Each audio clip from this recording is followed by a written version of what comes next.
Olá, galera! Vamos esperando o pessoal chegar. Vamos chegando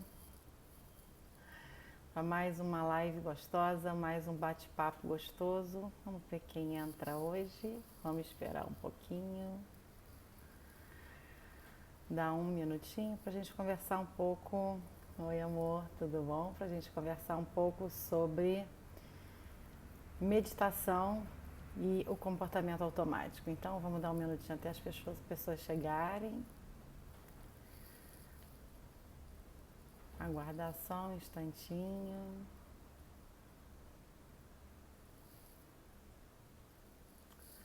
Oi, oi, vamos esperando. Oi, Rose, tudo bom? E aí, como é que você ficou do Meditation Day? Está me ouvindo bem? Me dá uma sinalizadinha se você está me ouvindo bem ou não, que eu testei o microfone aqui, mas não está muito claro para mim. Você pode me sinalizar com um okzinho? Olá, boa noite. Oi, Isabel, tudo bom? Você sempre tem aparecido. Cláudia, tudo jóia? Ficou legal, né, Rose? Ficou legal do Meditation Day, foi bem bonito, né? Meditation Day foi sensacional, foi muito gostoso, a energia foi muito linda. Todo mundo teve uma energia muito bonita, muito linda, foi muito acolhedor no coração, né? Oi, Betri, tudo bom? Que bom que você entrou. A galera entrando. Eu vou botar aqui uma musiquinha pra gente poder curtir um pouco de som de meditação, já que o papo hoje é meditação, né? Então vou botar uma musiquinha aqui. Enquanto a gente aguarda um minuto as pessoas chegarem. E aí, Mariana, tudo bem?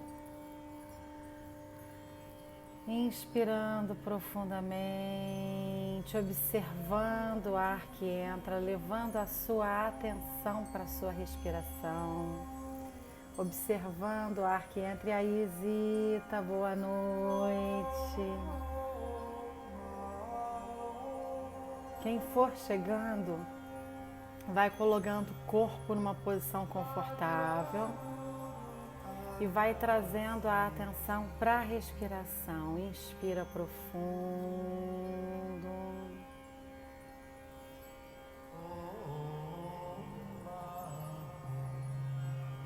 E observa o ar que entra. Coloca a sua atenção acompanhando o ar que entra. Vê até onde ele vai. E coloca a sua atenção acompanhando o ar que sai.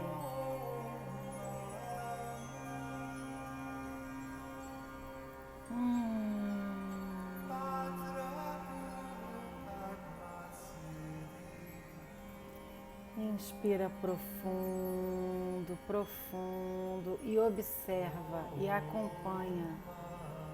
Leva a sua atenção para acompanhar o ar e o prana, quando eles penetram no seu corpo.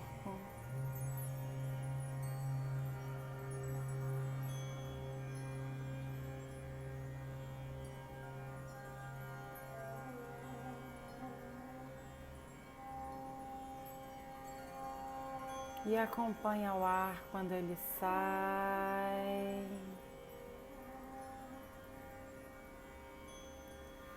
E sente se você pode ajustar o seu corpo para uma posição mais confortável.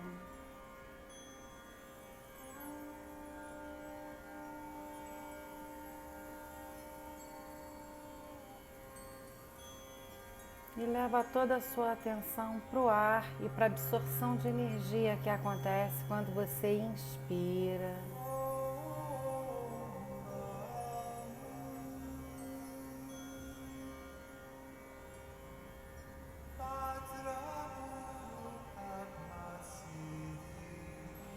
E observa o ar que sai do seu corpo, observe esse movimento. Não precisa mudar a sua respiração, não precisa alterar a sua respiração. É só você colocar a atenção no ar que entra e depois colocar a atenção no ar que sai.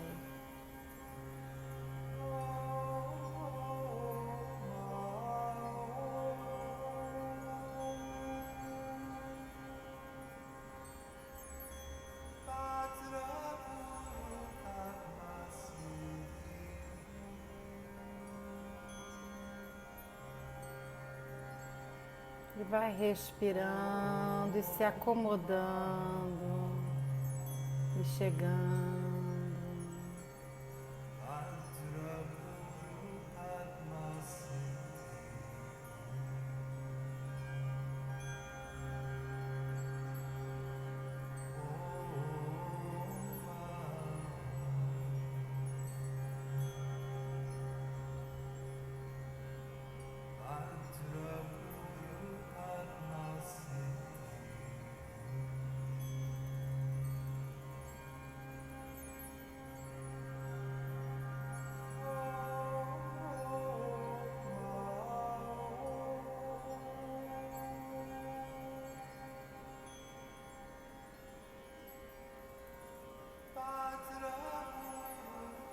E vai só sentindo o ar, sentindo o seu corpo. Se a mente estiver agitada, só observa, mas você não precisa ir com ela. A sua atenção está toda em observar a sua respiração.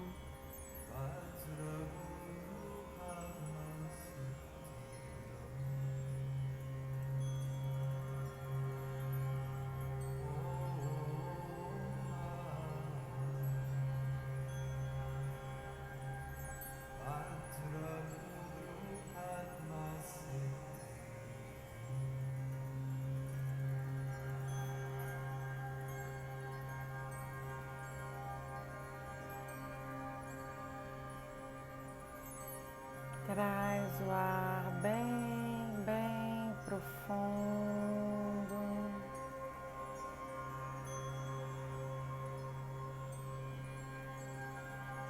Vai acompanhando, observando a respiração, mergulhando em você mesmo enquanto o ar entra e relaxando quando o ar sai.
E utilize esse momento, esse espaço para você mesmo.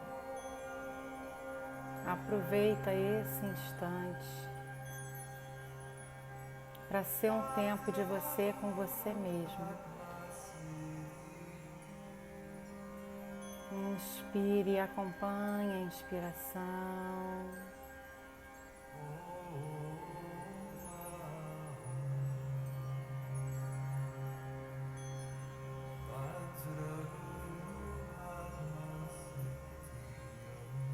Respira e acompanha a expiração.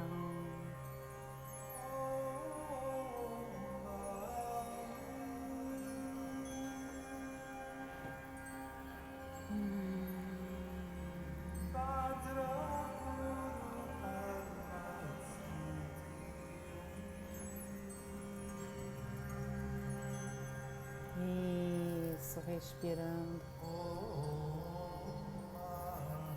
Inspira profundo.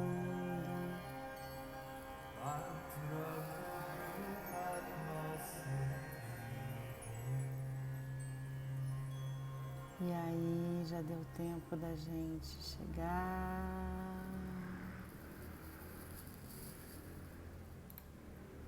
Já deu tempo da gente meditar um pouquinho. Da gente ficar um pouquinho mais confortável nesse espaço da gente com a gente mesmo. Então, galera, a gente vai para mais um bate-papo essa noite. Agora a gente vai ter uma sequência de lives falando sobre meditação. Esse último Meditation Day, eu preparei algumas meditações bem especiais. Foi um Meditation Day bem profundo. A gente foi suave e foi profundo, né? Então, foram algumas meditações menos pancadonas, menos ativas do Osho. E eu trabalhei com 2 meditações do Osho, que são sutras de Shiva, que são meditações feitas com a respiração.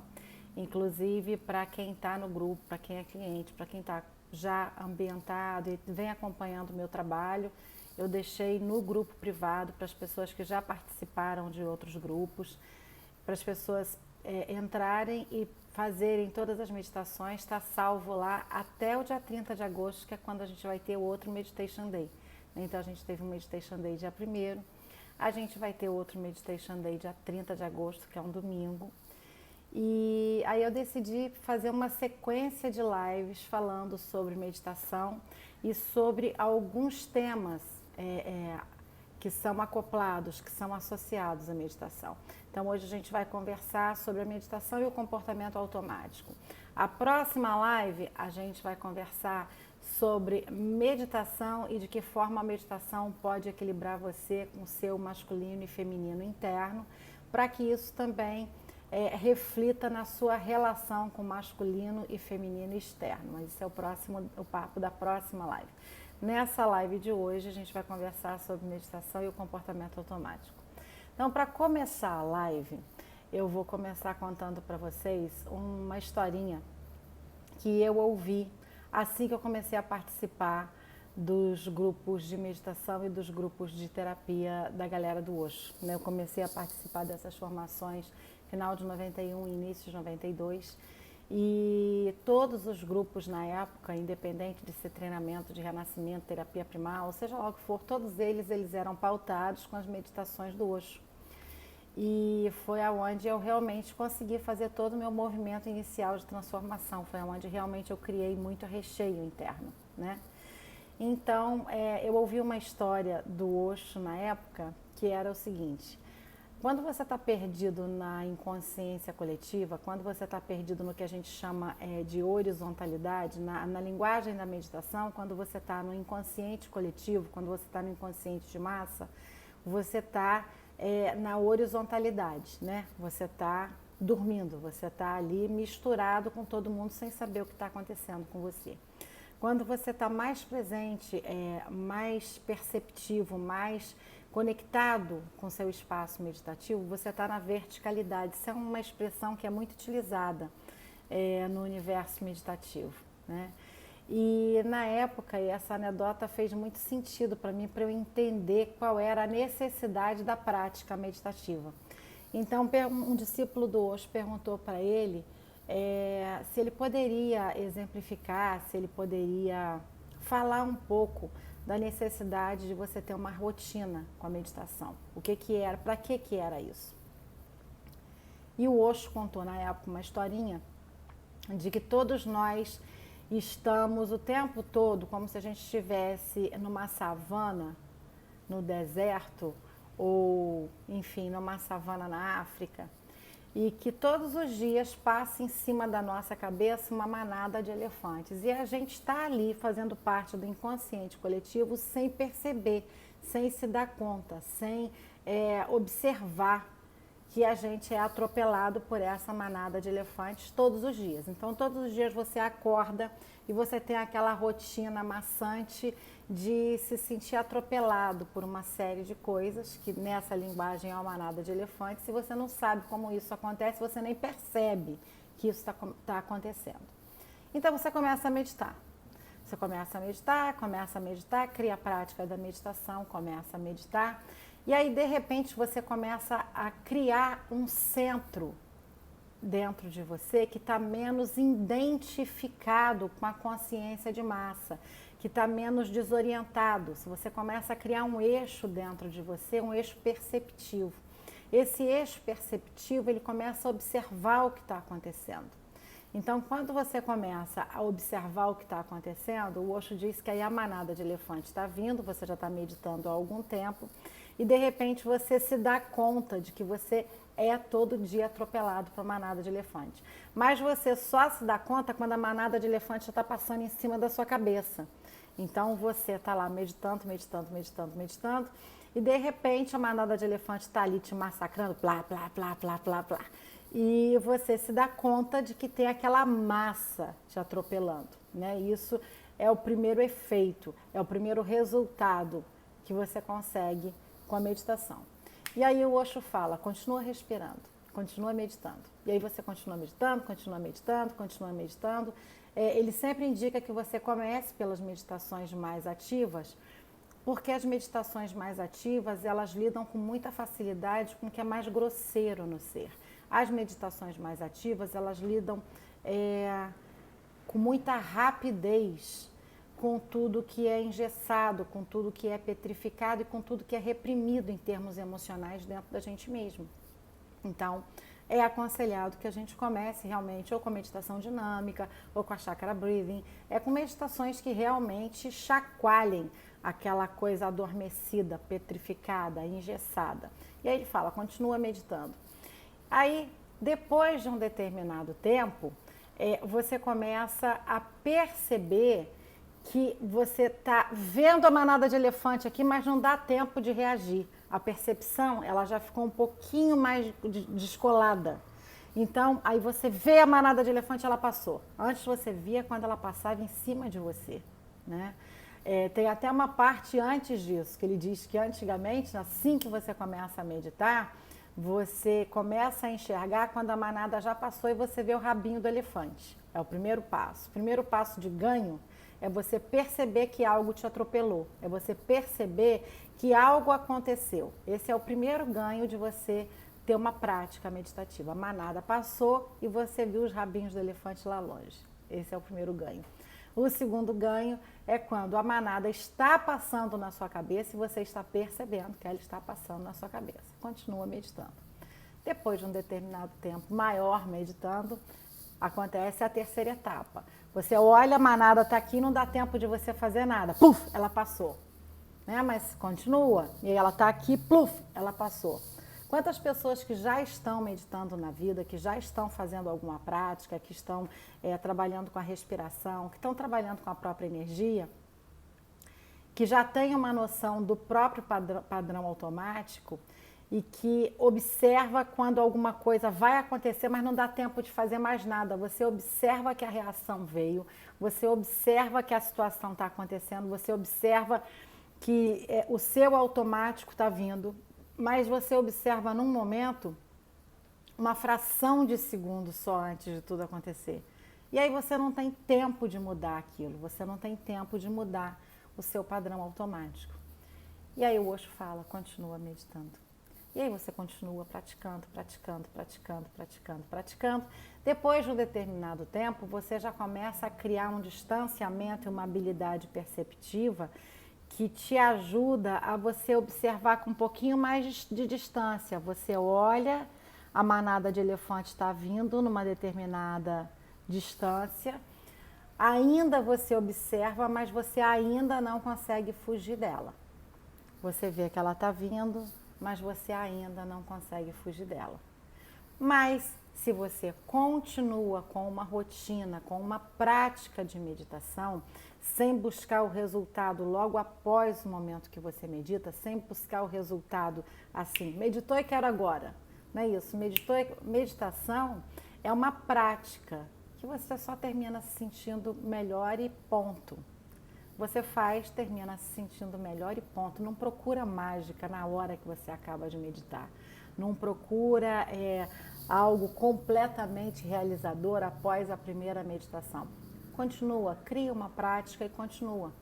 Então o Osho diz que chega um determinado momento, esse distanciamento ele está tão preparado, esse recheio interno, ele já está tão maduro, ele já está tão bem desenvolvido, que primeiro você consegue já estar embaixo, próximo a uma árvore, e você vê a manada passando bem aqui na sua frente, né?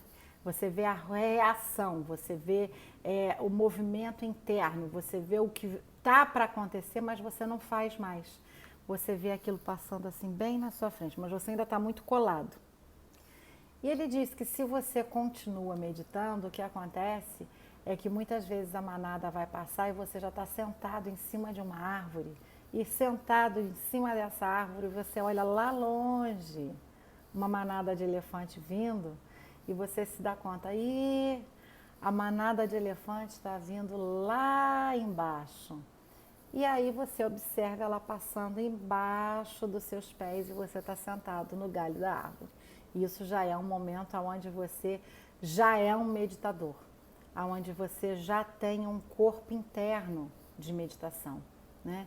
Então, essa historiazinha do Osho, ela é bem pitoresca e ela é bem interessante para a gente começar essa live.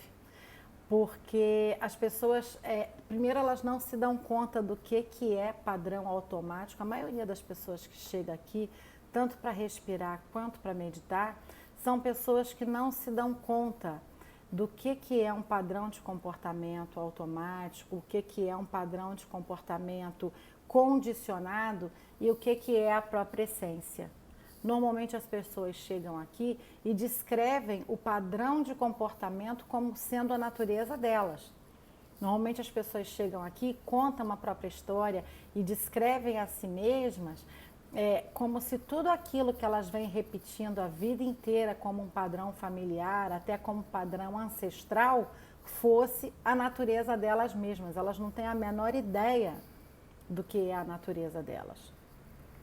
E aí a gente começa um trabalho investigativo. Esse trabalho investigativo, ele também é intelectual, mas ele passa muito pouco pelo intelecto, porque grande parte desse conteúdo, ele não é intelectual. Grande parte desse conteúdo, ele é energético e bioquímico.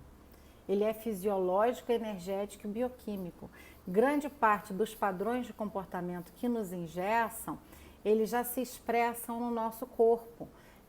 A própria bioenergética, ela tem essa linguagem de você saber avaliar o que é que está acontecendo com uma pessoa, de que forma essa pessoa se condicionou, de que forma essa pessoa se engessou, pelo andar dela, pela postura corporal dela, pela forma como ela se move, né? Então, dentro da bioenergética, as pessoas que andam muito com o peito estufado para frente e são pessoas engessadas, e isso aqui é duro, a gente já tem uma leitura dentro da bioenergética de qual o condicionamento que formou essa pessoa, né? Ela vem de um condicionamento onde ela peita tudo, mas ela peita na raça, na força, ela sai rasgando. E talvez esse seja o padrão familiar dela ou a forma que ela encontrou de reagir ao padrão familiar dela. Mas aquilo ali é o condicionamento dela, aquilo ali não é a natureza dela. A natureza dessa pessoa pode ser algo bem diferente disso. A natureza dessa pessoa pode ser, inclusive, uma extrema sensibilidade, uma profunda sensibilidade, que de tão profunda que tem medo de sucumbir ao meio e vai cristalizando essa couraça, que a gente na bioenergética chama de couraça, vai engessando isso aqui, né? E aí, dentro dessa perspectiva, as meditações ativas mais dinâmicas, né? As meditações realmente com a respiração caótica, que movem o corpo, que promovem dança, que fazem com que você se mexa, elas vão quebrando realmente esse concreto, esse cimento. Em cada meditação você vai soltando muita coisa, você vai desengessando muita coisa que você não precisa nem saber o que é isso que você está deixando embora. Mas a questão é que no final da meditação você está se sentindo mais livre, você está se sentindo mais leve, ou às vezes você tem alguns insights, às vezes você tem algumas percepções, às vezes não, né? Mas enfim, é uma forma de você começar, a descristalizar. Mas as pessoas normalmente, elas chegam sem saber a diferença entre o que é condicionamento, entre o que foi imposto pela leitura que ela própria fez da vida e pelo que é ela mesma, né? E uma das coisas que eu gosto muito do trabalho que eu aprendi, tanto na escola do Osho quanto em outras escolas, é que eu utilizo a meditação e também a respiração do renascimento para você lidar com esses padrões sem você perder muito tempo explicando o motivo que esses padrões estão instaurados no seu ser, né? Porque eu acho que isso é uma questão que realmente hoje em dia a gente não tem nem tempo e a gente não tem nem espaço interno para ficar só fazendo um processo terapêutico intelectual, onde você fica falando por meses e meses e anos, porque foi da mãe, porque foi do pai, porque traumatizou. A questão toda é, a partir do momento que você percebe que tem algumas coisas em você que estão te limitando, que são desconfortáveis, que trazem ansiedade, medo, angústia, sensação de impotência, sensação de baixa autoestima, seja lá o que for. Por um tempo você carrega isso por completa ignorância. Você não sabe que você se sente assim. Então, por ignorância, é normal você sustentar um padrão de comportamento. Por ignorância no sentido de ignorar, né? Por ignorância no sentido de não conhecer, é normal você sustentar uma forma e até defender essa forma de funcionar porque você não conhece outra, né? Mas à medida que você consegue fazer um processo terapêutico, e esse processo terapêutico começa a trazer clareza, começa a trazer novas possibilidades, e meditação ativa, respiração, tudo isso traz novas possibilidades muito rápido, né? A gente começa a perceber que algumas pessoas, elas mantêm alguns padrões, elas mantêm alguns estados de vitimação e de sofrimento, porque a estrutura egóica delas aprendeu a ter um ganho secundário com o próprio sofrimento. Então, o ganho secundário com o próprio sofrimento faz com que a pessoa tenha uma agenda escondida e não queira mudar. Então, aí realmente é mais fácil ela procurar um processo terapêutico e uma prática meditativa aonde ela só enxugue gelo, aonde ela não vá muito fundo, aonde ela não futuque muito. E isso não é com o que eu estou falando. O que eu estou falando é exatamente o oposto. O que eu estou falando e com o que eu trabalho, o que eu acredito é, a partir do momento que você percebe que aquilo te traz um incômodo, quem sente é você. Quem sustenta a sensação é você. Quem sustenta a crença de que aquilo é verdade é você. Quem repete essa história para você todos os dias é você. Quem pode desligar esse botão e fazer novas escolhas na sua vida? Você também. Se você é quem liga e desliga esses botões, você pode escolher novas portas para você abrir na sua consciência. Você pode escolher novas alternativas e novas saídas e novas posturas para você lidar com isso, né? Então, todo o processo de meditação, ele vai ajudando você a descolar desses padrões, se você quiser. Nada é feito sem a sua vontade e sem o seu empenho. Então, a sua vontade e o seu empenho é o que direcionam qualquer ganho de você com você mesmo. Então, a partir do momento que você tem essa vontade, essa dedicação e esse empenho, uma transformação muito rápida pode acontecer com você. Uma mudança muito rápida de paradigma pode acontecer com você. Porque aí você pode pegar, decidir, encontrar alternativas e com a decisão encontrar essas saídas internas, porque tem ferramentas para isso. As meditações, elas são as ferramentas extremamente poderosas para você se desidentificar, para você descolar desses padrões, observar e escolher novamente. Todo dia você escolhe sustentar um padrão ou não. Todo dia você escolhe manter aquela forma de funcionar ou não.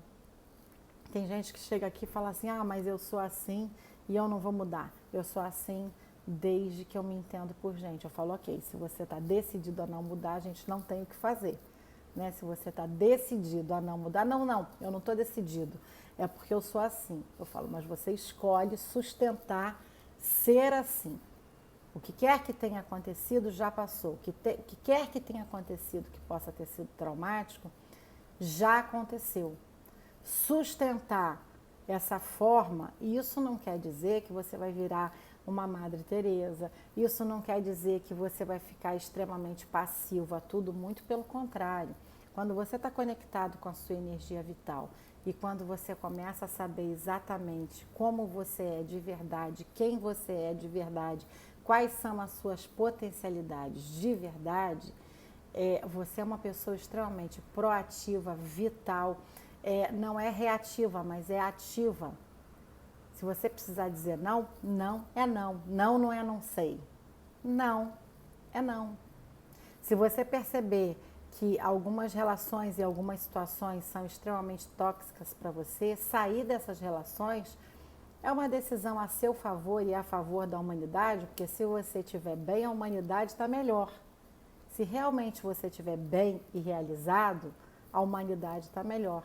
Então, esse ato de você sair de situações tóxicas, de relacionamentos tóxicos, de trabalhos que não te realizam, de situações que não te preenchem, de coisas que não te enriquecem, isso não é um ato egoísta, isso é um ato são.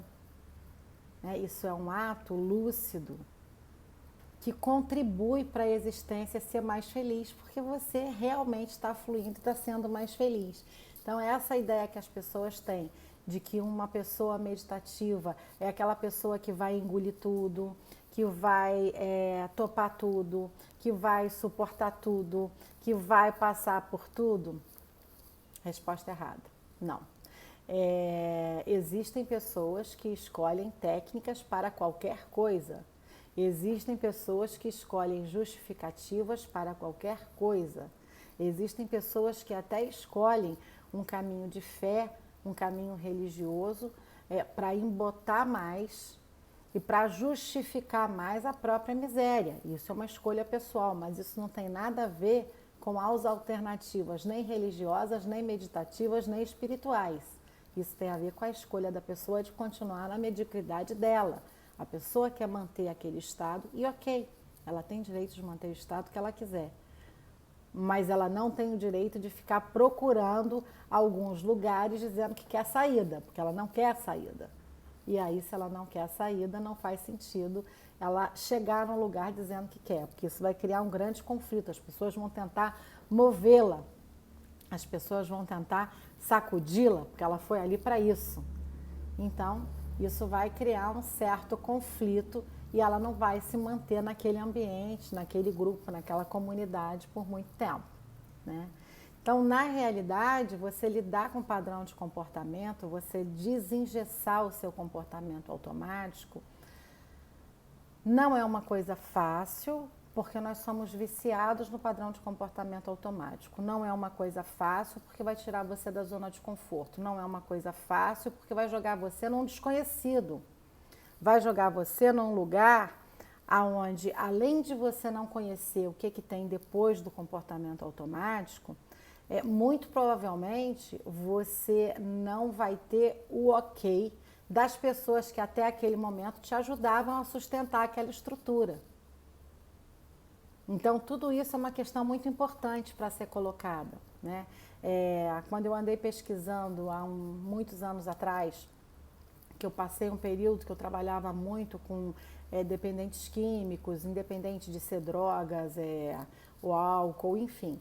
Eu passei um período maior, às vezes tem mais gente, às vezes tem menos gente, mas sempre aparece alguém que vem dessa vertente de ter uma dependência química, né? E eu pesquisei por algum tempo como é que funcionava o AA, como é que funcionava o NA, né? E eu conheci uma estrutura dentro do AA que me interessou bastante, que é uma estrutura que é a mesma estrutura que funciona na linguagem da constelação familiar, né? Quando a pessoa tem um alcoólatra na família, e que todo mundo gosta de usar aquele alcoólatra de bucha para justificar toda a miséria da família em função daquele alcoólatra, né, que aí todo o sistema familiar se justifica em relação ou alcoolismo, ou uma pessoa que tem o vício em ser ferrada, né? Uma pessoa que tem o vício em ser falida, né? Tem sempre, às vezes, numa estrutura familiar, alguém que aceita ser o bode expiatório da situação. Alguém que aceita ser a ovelha negra para todo mundo ter a desculpa de que não se move por causa daquela pessoa. E aí eu assistindo uma palestra uma vez numa eu ouvi uma comparação que me tocou bastante e que eu acho que faz todo sentido. Eu ouvi a comparação de que a estrutura familiar é como uma mesa com 4 pés.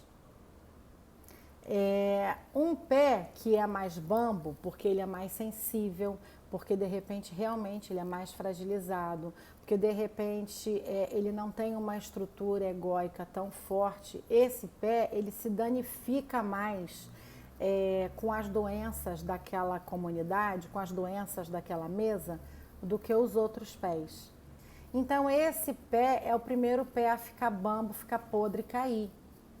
E aí a mesa fica só com 3 pés. Mas aquele pé ainda pertencia àquela mesa, né? Então, dentro desse contexto, o que eu ouvi uma vez e que fez todo sentido para mim, é uma pessoa disfuncional que cria, que assume para si a carga do lixo da família, seja isso no contexto do alcoolismo, seja isso no contexto da droga, seja isso no contexto do fracasso, seja lá como for, essa pessoa ela está dando sinais de que a mesa toda está com cupim.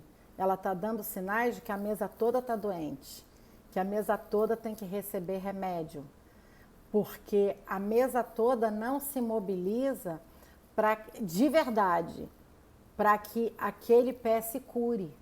A mesa toda ajuda a justificar para que aquele pé seja cada vez mais podre, porque aí todo mundo tem uma justificativa para ninguém ter que se mover.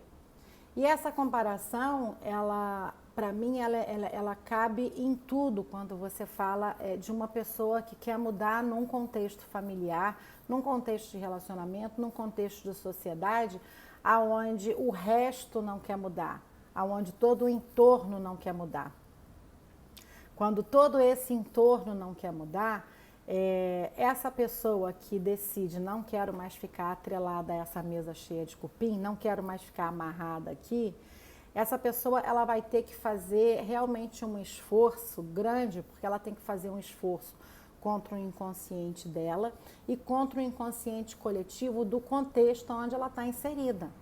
Ela tem que fazer um esforço de mudança, de transformação com os vícios dela, e com os vícios, dependências e necessidades de todo o contexto que depende dela também ser fracassada, que depende dela também ser condicionada naquele lugar. Né? E aí essa pessoa faz esse esforço e sai. Quando essa pessoa faz esse esforço e sai, ela mexe com toda a estrutura da mesa. A mesa fica bamba, a mesa tem que ficar encostada numa parede, a mesa tem que sair de onde está, porque aquela mesa já perdeu o equilíbrio.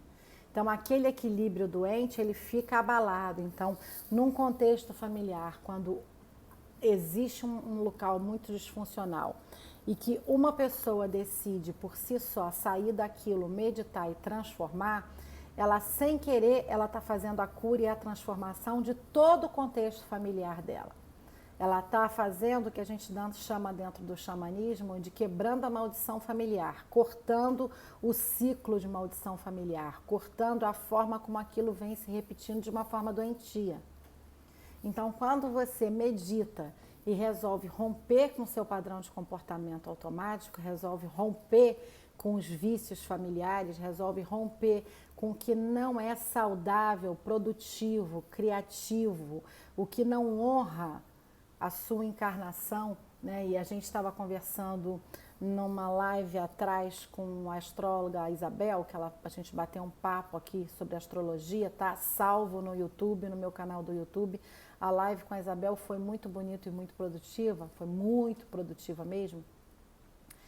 E a Isabel estava falando que a gente está num momento aonde a gente que tem uma casa, a gente que tem um teto, a gente que tem acesso à meditação, a gente que tem acesso à literatura, a gente que tem acesso à espiritualidade, a gente que tem acesso a tudo isso que a gente está experimentando, a nossa responsabilidade nesse momento que o planeta está tão desequilibrado e que a energia negativa está tão pesada, a nossa responsabilidade ela é muito grande. Porque se você tem acesso a isso tudo, você tem que usufruir com muita honradez a oportunidade que você tem. Você não pode desperdiçar.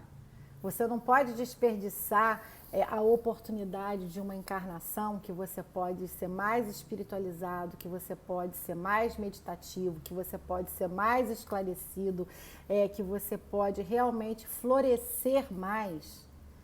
Você não tem o direito, em termos de humanidade, de deitar em berço esplêndido, deitar numa rede, cantar o Zeca Pagodinho, deixa a vida me levar e não fazer nada. Porque tem toda uma outra parte da consciência que não tem a mesma oportunidade que você. Tem toda uma outra parte da sociedade que não tem um teto, que não tem oportunidade. E não é para a gente se sentir, não estou tendo um papo demagógico de você se sentir culpado porque você tem oportunidades e privilégios. Não é isso. Você nasceu com isso conquistado, né? Você nasceu com essa possibilidade conquistada, mesmo que você tenha conquistado isso mais tarde, como é o meu caso. Eu venho de uma família extremamente humilde e fui conquistando. Da onde eu vim, o pessoal não sabe o que é meditação. Eu fui conquistando isso por mim, mas eu nunca perdi nenhuma oportunidade. Todas as oportunidades que passaram, eu senti aquilo como um bálsamo. E eu acho que essa foi o maior presente que eu dei para mim mesma na minha vida. Acho que foi a maior dádiva que eu dei para mim mesma. Né? E a gente realmente não pode se dar o luxo de perder a oportunidade que nós temos. Se todos vocês que estão aqui me ouvindo, é porque de alguma forma vocês já tiveram acesso a mais informação, a mais percepção, a mais espiritualidade e às vezes até mais recurso financeiro do que algumas outras pessoas. E isso, hoje em dia, requer realmente uma postura mais ativa, porque a gente está vivendo um momento planetário muito complexo, a gente está vivendo um momento humanitário muito inconsciente, extremamente inconsciente. Então, as pessoas que têm consciência, elas têm que equilibrar a mesa. A mesa já está quase sem pé na humanidade, já não é mais 3 pés, ela só tem um quase. E na realidade o pé deve ser você em uma dessas mesas. Então a nossa responsabilidade ela é muito grande. Mas muitas pessoas quando começam a transitar nesse meio, né, elas não começam com essa percepção tão profunda. Começo a meditar por mim. Né? Eu começo a meditar porque eu estou estressado, eu começo a meditar porque eu quero me relaxar mais com as questões do trabalho, eu começo a meditar e a respirar porque eu estou ansioso, eu começo a meditar e a respirar porque eu estou me sentindo sem saída. Você começa porque você chegou no fundo do poço. Né? Você começa porque você está entalado, tudo bem, vamos embora. Mas a partir do momento que você vai descobrindo algumas coisas e você vai deixando outras para trás, tenha um olhar mais apurado, tenha um olhar mais maduro, tenha um olhar mais responsável sobre tudo isso que você está tendo acesso, recebendo e podendo usufruir nesse momento. Mas uma das coisas que eu percebo que também desencoraja as pessoas quando elas entram nesse caminho, e que é uma outra analogia que aí eu aprendi a fazer, né? As pessoas quando elas começam a meditar, respirar, buscar, fazer os workshops, primeiro elas começam com um grande bem-estar, porque eu costumo comparar, a comparação que eu faço, é que elas estão presas todo dia sem saber, dentro de um grande desfile de escola de samba no sambódromo, presa naquele corredor ali, com muita gente no bloco, e elas estão dentro do bloco com samba comendo na cabeça delas o tempo todo, pá, pá, pá, aquela bateção, e elas não sabem que elas fazem parte de um bloco. Você viver inconsciente é isso. Você vive dentro de um bloco na Marquês de Sapucaí sem você saber que você faz parte desse bloco. Aí você começa a meditar, primeira coisa que acontece é você conseguir pular, fazendo uma comparação com a Marquês de Sapucaí aqui no Rio, você consegue pular ali para a parte depois da grade, nas cadeiras, aquelas cadeiras que tem ali perto, onde tem mais espaço. Então você ganha espaço para se perceber, você ganha espaço para se notar, você ganha espaço para ser você. Isso é extremamente prazeroso. Esse primeiro momento é muito legal. Você sai do bloco, você sai do sufocamento, você sai da asfixia e você vai para as cadeiras. Você vai ali para as cadeiras mais caras e você fala: ai, que gostoso. Nossa, como é bom. E aí você continua meditando. Aí você continua meditando e você vai subindo, né? Só que se a gente percebe, às vezes essa ala das cadeiras chega no momento, ela começa a ficar rarefeita. As pessoas gostam de ficar mais no gargarejo. Chega um momento, elas começam a ficar mais vazias. E o que acontece é que quando as pessoas estão mudando de uma para outra realidade, quando elas estão mudando da realidade de extremamente condicionadas para a realidade de liberdade interna, chega num determinado momento que realmente aquela tribo que ela frequentava antes não fazia o menor sentido e ela ainda não encontrou outra e as pessoas que se relacionam com ela não a compreendem. Então você bate nesse momento num espaço de profunda solidão. E eu já cansei de ouvir muitas pessoas falando: antes eu não tivesse começado. Nossa, isso é difícil. Antes eu não tivesse começado, antes eu tivesse ficado lá na inconsciência, antes eu não tivesse mexido com isso. Essa reação é uma primeira reação normal quando você toca esse espaço de distanciamento, porque você está meio sozinho. Muita gente inconsciente não entende mais o que você fala. Isso não quer dizer que você não vai se relacionar com essas pessoas. Isso só quer dizer que você não vai mais se nutrir, porque você já não estava se nutrindo. A nutrição era uma ilusão. Muito pelo contrário, você se desgastava. Mas você não tem mais aonde se apoiar, a não ser em você mesmo.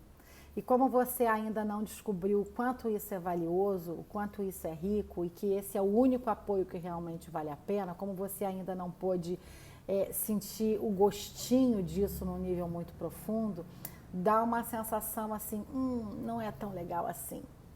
E aí eu falo: continua meditando, porque se você continuar meditando, você vai seguir ali na Marquês de Sapucaí, você vai conseguir chegar nos camarotes.